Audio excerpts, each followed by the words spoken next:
ಕಡಾಡಿಯವರನ್ನು ಮಾತನಾಡಿಸ್ತಾ ಇದ್ದೆ. ಜೇಕಬ್ ಕ್ರಾಸ್ತಾ ಅವರನ್ನು ಕೇಳಬೇಕಾಗಿರೋದು, ನಿಮ್ಮದು ಈ ಯೂನಿಯನ್ ಬಜೆಟ್ ಸಂದರ್ಭದಲ್ಲಿ, ಕೇಂದ್ರ ಬಜೆಟ್ ಸಂದರ್ಭದಲ್ಲಿ ಇಟ್ಕೊಂಡಿದ್ದಂಥ ನಿರೀಕ್ಷೆ ಹುಸಿ ಆಯಿತು. ಆದರೆ ಜುಲೈ ತನಕ ಆ ನಿರೀಕ್ಷೆಯನ್ನು ಚಾಲ್ತಿಯಲ್ಲಿ ಇಟ್ಕೊಳ್ಳಿ ಅಂತ ನಿರ್ಮಲಾ ಸೀತಾರಾಮನ್ ಹೇಳಿದರು. ಈ ಬಾರಿ ಏನಿದೆ ನಿರೀಕ್ಷೆ ಉದ್ಯಮ ವಲಯದಿಂದ? ಉದ್ಯಮ ವಲಯದಿಂದ ನೋಡಿದ್ರೆ ಪಾಪ ಸಿದ್ದರಾಮಯ್ಯಗೆ ಏನು ಕೊಡಲಿಕ್ಕೆ ಅವಕಾಶನೇ ಇಲ್ಲ. ಯಾಕೆಂದರೆ ಈಗ 3,27,000 ಕೋಟಿದಿಂದ ಈಗ 3,80,000 ಕೋಟಿಗೆ ಗಾತ್ರವನ್ನು ಬೆಳೆಸ್ತಾ ಇದ್ದಾರೆ.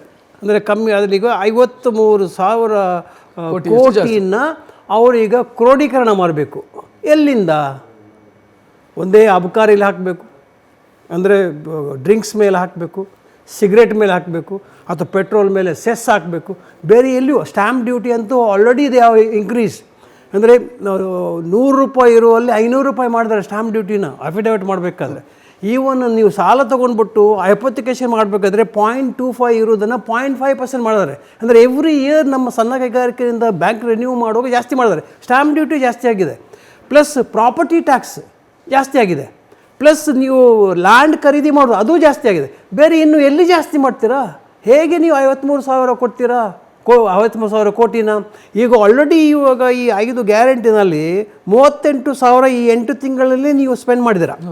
38,000 ಕೋಟಿಯನ್ನು ಸ್ಪೆಂಡ್ ಮಾಡಿದ ಮೇಲೆ ಈಗ ನೆಕ್ಸ್ಟ್ ನಿಮಗೆ ಸುಮಾರು 58,000ರಿಂದ 65,000 ಕೋಟಿ ತನಕ ಬೇಕು ಫುಲ್ ಗ್ಯಾರಂಟಿಯನ್ನು ಇಂಪ್ಲಿಮೆಂಟ್ ಮಾಡಬೇಕಾದ್ರೆ. ಫಲಾನುಭವಿಗಳು ಜಾಸ್ತಿನೂ ಆಗ್ಬೋದು.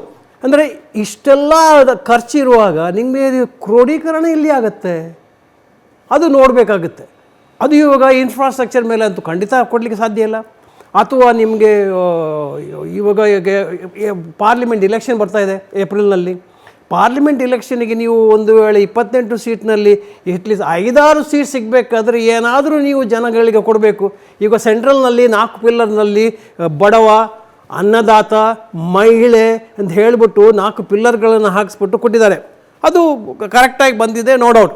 MSMEಗಂತೂ ಏನು ಕೊಟ್ಟಿಲ್ಲ, ಅದು ಬೇರೆ ಸಂಗತಿ, ಬಿಟ್ಬಿಡಿ, ಅದು ಯಾವಾಗಲೂ ನಿಮಗೆ ಸಿಗಲ್ಲ. ಆದರೆ ಈವಾಗ ಈ ನಮ್ಮ ಸಿದ್ದರಾಮಯ್ಯನವರು ಯಾವ ರೀತಿ ನಮ್ಮ ಹೈಯೆಸ್ಟ್ ಎಂಪ್ಲಾಯ್ಮೆಂಟ್ ಇರುವ ಒಂದು ಕ್ಷೇತ್ರಕ್ಕೆ ನೀವು ಯಾವ ರೀತಿ ನೀವು ಎಂಪ್ಲಾಯ್ಮೆಂಟ್ ಸಿಗೋದಾದ್ರೆ ಅಟ್ಲೀಸ್ಟ್ ನಿಮ್ಗೆ ಓಟ್ ಆದರೂ ಸಿಗುತ್ತೆ.